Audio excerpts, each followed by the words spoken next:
به نام خدای بخشنده مهربان در خدمت شما دوستان و عزیزان هستم با آموزش چاکرای خورشید. چاکرای خورشیدی کجا واقع شده؟ بالای چاکرای خاجی. در قسمت پیشنهاد چاکرای خاجی براتون توضیح دادم. چاکرای خورشیدی با شخصیت ما، اعتماد به نفس ما، عزت نفس ما، با حسی که ما نسبت به خودمون داریم در ارتباط. در واقع یه جورایی میخوایم بگیم که منیت ما، غرور ما، عزت نفس ما، همه چی به چاکرای خورشیدی برمیاد.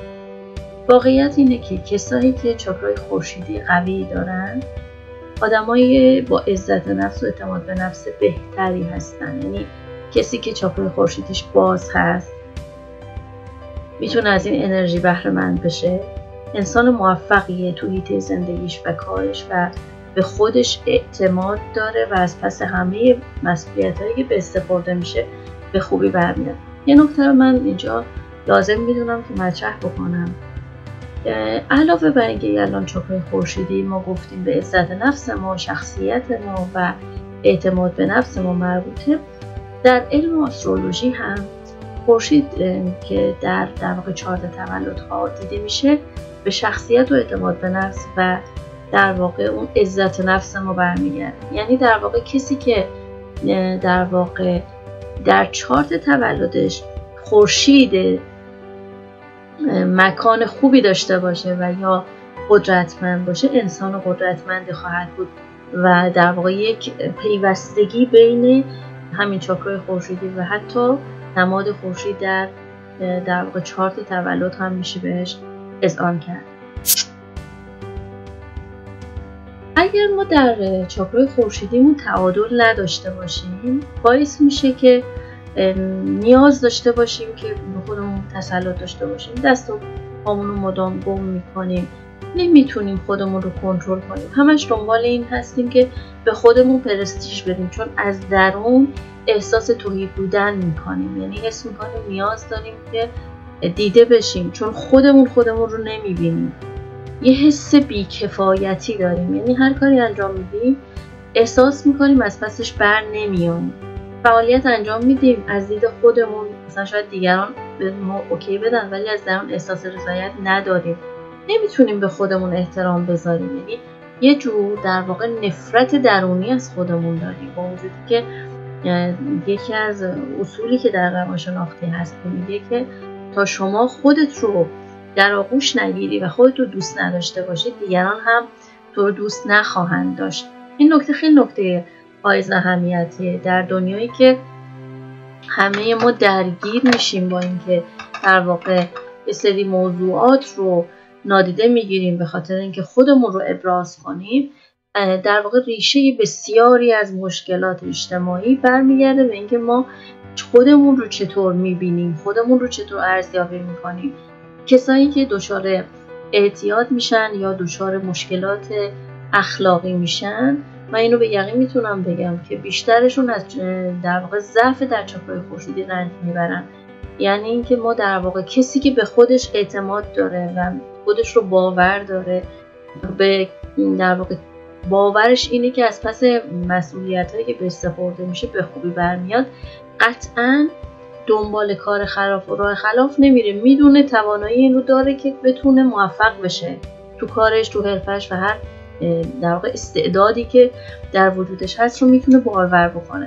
پس در واقع این واقعیت رو بپذیریم که کسایی که چاکرای خورشیدی ضعیفی دارن با تعادل ایجاد کردن در چاکرای خورشیدی بسیاری از مشکلات براشون حل میشه. کسانی که چاکرای خورشیدی ضعیفی دارن یا در تعادل نیست رو تسلیم میشن. یعنی احساس این که توی جنگ با آدم ها، تو در واقع قدرت نمایی با آدم های حالا هم که تو زندگیشون هست، تو محیط کارشون هست، این قدرت رو ندارن مواجه بشن و تسلیم میشن و اصلا وارد مواجهه با ارتباط با آدم ها نمیشن. یعنی هرچی که به اونا بگی دیکته کنی همون رو، چون از درون احساس توهی بودن میکنن، احساس میکنن توانایی رو ندارن که مواجه بشن با اون مشکل، فرار میکنن. یک جور فرار کردنه. اما اگر کسی در واقع چاکرای خورشیدیش متعادل بشه، گفتم بهتون کسی که چاکرای خورشیدی متعادل داره آدم متمرکزیه، به خودش ایمان داره، ارزش خودش رو میدونه، اجازه نمیده که کسی به اون ارزش رو خدشه‌دار بکنه.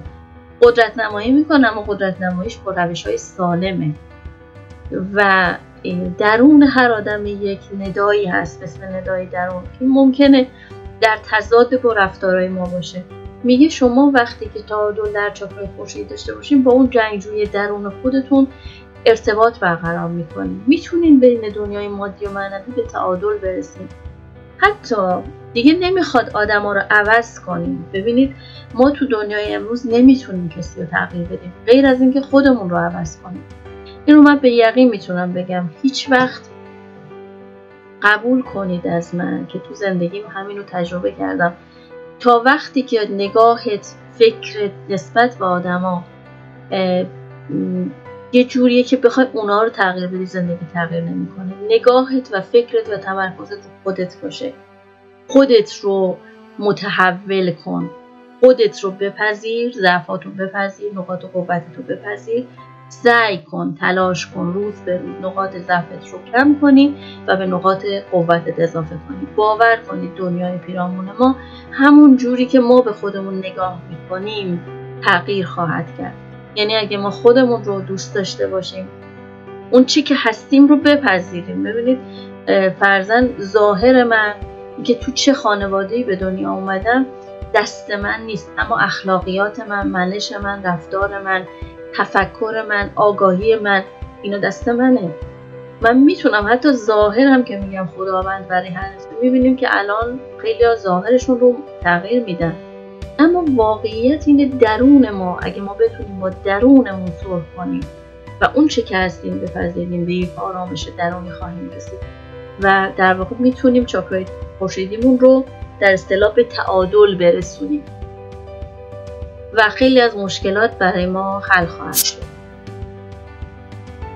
کسی که تعادل داره چاکرای خورشیدیش پیغام به ما میده، میگه من انتخاب میکنم و عمل میکنم. یعنی اینکه چی؟ یعنی وابسته نیست دیگران براش خط مشی تعیین کنن، وابسته نیست که دیگران بهش راه و نشون بدن. خودش فکر میکنه، با تفکر خودش، با دانش خودش، با آگاهی خودش مسیر زندگیش رو، مسیر تعالیش رو پیدا میکنه و در همون مسیر هم حرکت.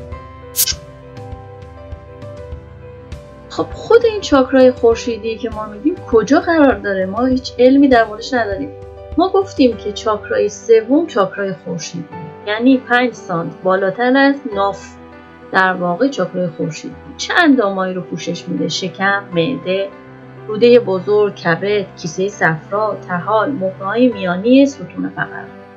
چه درسی به ما میده چاکرای خورشیدی؟ میگه که باور کنید به خودتون، به توانایی‌های خودتون، به عزت نفس خودتون، به اینکه خداوند بی‌دلیل شما رو خلق نکرد. همه ما در زندگی یه هدف داریم. باید اون هدف زندگیمون که هدف روحمون هست و ما روحمون پذیرفته تو اون مسیر حرکت کنیم، اون هدف رو پیدا کنیم و تلاش کنیم تو اون رسیدن به اون موفق باشیم. اما چه مشکلاتی ممکنه برای ما ایجاد بکنه؟ وقتی که ما اختلال ایجاد میشه به خاطر عدم تعادل چاکرای خورشیدی، دچار زخم معده میشیم، مشکلات روده پیدا میکنیم، دیابت پیدا میکنیم، سوء هاضمه برامون به وجود میاد، کبدمون بد کار میکنه، غدد فوق کلیوی ما دچار بحران میشه، هپاتیت میگیریم و دیابت. اگه دقت کرده باشید من میتونم به یقین بگم بسیاری از ماها بدون اینکه بدونیم چاکرای خورشیدیمون مشکل داره و تعادل نداره. چون میبینید در جامعه امروز بسیاری دچار دیابت هستن، بسیاری دچار زخم معده و آرتروز هستن، بسیاری دچار در واقع بدکاری و عملکردی کبد. من ادامه رو به شما اعلام میکنم. ویژگی چاکرای خورشیدی، خشم در واقع عاملی که باعث انسداد انرژی میشه، اون خشم انباشته یا سرکوب شده است که مشکلاتی رو باعث میکنه، ایجاد میشه که ما در حوزه قدرت نتونیم. مشکلاتمون به دلیل عدم کنترل در قدرتمون هست. خب ما اگه بخوایم موقعیتش رو بگیم، اگه دقت بکنید به ترتیب، این چاکرای ریشه است، چاکرای خاجی و این چاکرای خورشیدی که به رنگ زرد رنگ هست.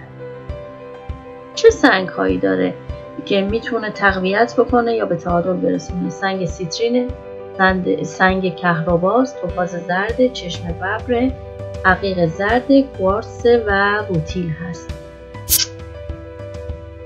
یه سری روغن ها هم میتونه موثر باشه: لیمو، استخوان‌دوز، چوب رز، بابونه رومی و رزمارین.